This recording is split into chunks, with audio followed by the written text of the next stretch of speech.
Hi, welcome to 4 Minutes of Film with me, Rhianna. 4 big films this week: Penguins of Madagascar, Get Santa, Black Sea with an interview from Jude Law, and Men, Women and Children with an interview from Ansel Elgort. So let's get started with Black Sea. This is a submarine thriller about a group of men captained by Jude Law who head into Russian territories looking for Nazi gold. I keep hearing Peter's wheezing in my ears. Shut up about Peters. Wasn't your fault. Shouldn't have brought that gold on board. I think it's affecting your judgment, Skipper. Jude Law's very Scottish accent takes some getting used to, but once you get over it, it turns into a really claustrophobic, decent thriller, and I was really impressed by his performance. This is what happened when I chatted to him. There's a sequence in the film when we spring a leak, so we were all soaked to the bone. Now, in between shots, you can't obviously strip off, so you've got to keep warm somehow, but you're still wet. So someone came up with the idea of having a hot tub so that when we came off, we'd all get in the hot tub so we could stay wet but stay warm. So there were these wonderful photos of all these big, hairy Russian sailors with boots on in a hot tub. With a group of men with big egos and big muscles, it's terrifying because if something goes wrong, someone dies. It basically descends into an adult Lord of the Flies. It's a very stark, simple setting of the submarine and the nothingness of the sea, and that makes it a very bleak and tense watch, so 4 stars for Black Sea. Next up, it's Get Santa.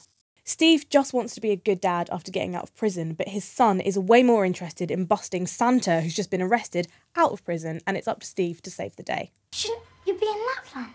Sorting out everyone's toys. Sorting out toys, working out flight paths, feeding reindeer, loading, stowing, stacking, labelling, cladding, packing, ribboning, wrapping. That's before I even think about turning the northern lights on.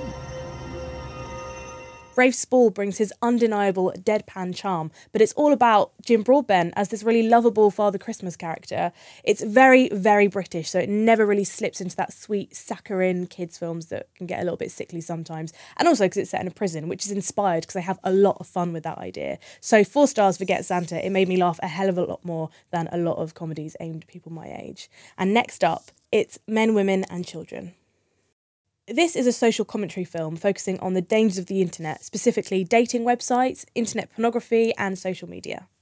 Okay, you've read through every solitary interaction I've had on every single website, Mom. I think I'm safe from the predators. Oh, really? What is this? You were hot. Who's Derek G? I can't help if some random guy finds my picture cute. Jeez. It's got an excellent ensemble cast, and I really enjoyed Ansel Elgort's angsty teenager, so this is what happened when I spoke to him. Your character has got a pretty unhealthy addiction to computer games in the film. Is there anything that you kind of couldn't be torn away from when you were younger, or now? And don't say Snapchat. No, it's not Snapchat. I currently am totally addicted to making electronic dance music.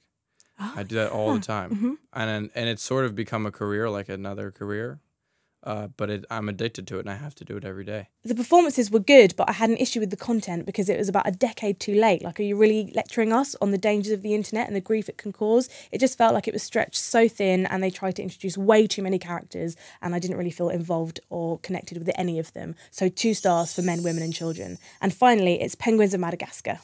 Forget sequels and prequels, it's all about the sidekick spin-off. So the 4 penguins from Madagascar have their own adventure when they have to team up with a special service faction to save penguins around the world from a vengeful octopus. Oh, look, a button. Huh? Private, don't.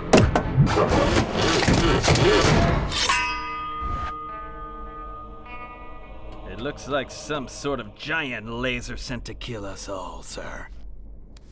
It's just as irreverent and silly as you'd hope it would be, and wickedly funny as well. If your favourite things about the Madagascar films were the cute and cuddly penguins, then you won't be disappointed. And I genuinely loved finding out about where they came from and their relationship with one another. And Benedict Cumberbatch and John Malkovich slot in perfectly as well. I really can't wait to see this again. It's hilarious. So 5 stars for Penguins of Madagascar. And next week, it's all about The Hobbit. So make sure that you click here to subscribe and catch all my interviews with the cast as well.